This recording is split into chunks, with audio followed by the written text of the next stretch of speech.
Hey everyone, and welcome. We all love using powerful AI tools like ChatGPT, right? But have you ever stopped to think about what really happens to your best ideas after you hit enter?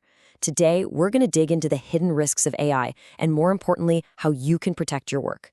Let's get into it. It seems like a pretty simple question, but the answer, well, it's a lot more complicated than you might think. Whether you're brainstorming a new novel, debugging code for a startup, or analyzing sensitive data for a client, do you actually know where that information ends up? This is the big question we're tackling. And that right there, that leads us straight to what we call the AI privacy dilemma. These tools are absolutely incredible, a huge boost for creativity and productivity, but they come with this hidden risk, especially for anyone working on valuable, original ideas. So what is this risk exactly? Well, it's all about how your data gets used. See, while you're getting all this amazing help from an AI, you might also be helping the AI company train its models. And guess what? That model could then be used by your competitors. This is the core conflict, the real tightrope walk. You need the power, the speed, the efficiency that AI gives you, but you absolutely cannot risk your proprietary info, your secret sauce, getting sucked up into a giant model that literally anyone can tap into. Let's break down how this can happen. It's a pretty simple three-step process. First, you feed the AI your script, your code, your business plan. Second, that data is often used to make the company's AI model smarter. And third, that newly improved model is now available to everyone, including your direct competitors who get to benefit from the insights you just provided. And this just makes the risk so real, you can practically touch it. We're not talking about some abstract concept of data. No way. We're talking about the killer plot twist for your book, the groundbreaking business model for your startup. This is the stuff that gives you an edge, and it could be feeding the very machine your rival is using. So, how do the big companies handle this? Well, their standard defense is something called policy-based privacy. Basically, it's their terms of service, their promise that they won't misuse your data. But here's the catch, and it's a big one. A promise is just that, a promise. And privacy policies can change, sometimes with very little warning. So if a policy, a promise isn't enough, what's the alternative? And that brings us to a totally different way of thinking, a model called privacy by infrastructure. This isn't about promises written on a web page. It's about the physical nuts and bolts of the system itself. Now, this is the crucial part. With infrastructure-based privacy, the whole system is built from the ground up to structurally prevent your data from being used for training. It doesn't matter what a policy says today or what it might say tomorrow, the actual pipes to move your data for training just don't exist. Think of it this way.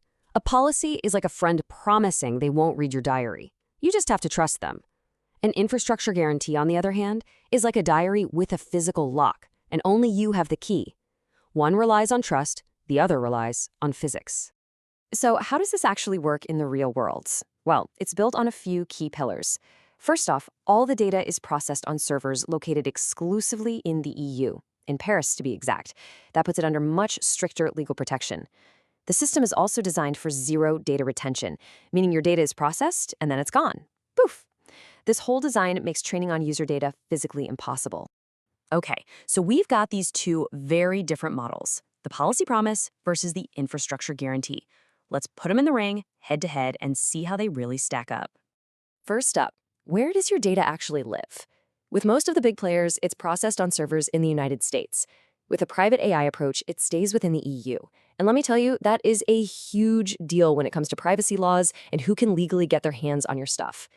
And this really gets back to the core difference we've been talking about. With the mainstream tools, you usually have to dig around in the settings to opt out of training. It's a choice based on their policy. The alternative is built so that training isn't even an option to begin with. It's not a setting you can toggle, it's just how the system is wired. All right, let's look at the whole picture. This table just makes the contrast night and day. You see policy-based promise versus infrastructure guarantee right at the top. Look at training, an opt-out versus physically impossible. Or server location, US versus EU. And here's a big one, policy changes. They can change anytime. You know what can't change? The laws of physics. So who actually needs this level of hardcore structural protection? I mean, is this for everybody? Well, if your job is basically to create valuable ideas, then yeah, you absolutely need this. Let's look at a few examples. If you're a writer, this is your creative sanctuary. Imagine brainstorming that shocking plot twist or developing your character's deepest, darkest secrets, knowing that those unique ideas will always remain yours and yours alone. It's like having a private sounding board that will never, ever gossip. And for you founders and developers out there, the stakes are just as high. You can hammer out your next billion-dollar idea, debug your proprietary code, and map out your entire business strategy in total confidence, knowing your competitive advantage isn't being accidentally leaked to the world. And of course, for researchers and consultants, confidentiality is the whole game. You can analyze super sensitive client data, work on unpublished research, or develop a groundbreaking new methodology without ever having to worry about that information leaking out. So if you take one thing away from all this, let it be this. The conversation is shifting. It's moving away from just trusting a company's promise, and it's moving towards demanding a technical reality that you can actually verify. It's not about trusting a piece of paper, it's about trusting the plumbing. Ultimately, as we weave AI deeper and deeper into our most important work, this becomes the question we all have to answer. It's not just about what an AI can do for you, but how it's built. So as you choose your tools to build the future, ask yourself, who are you really trusting to be your partner in creation? Thanks for joining us.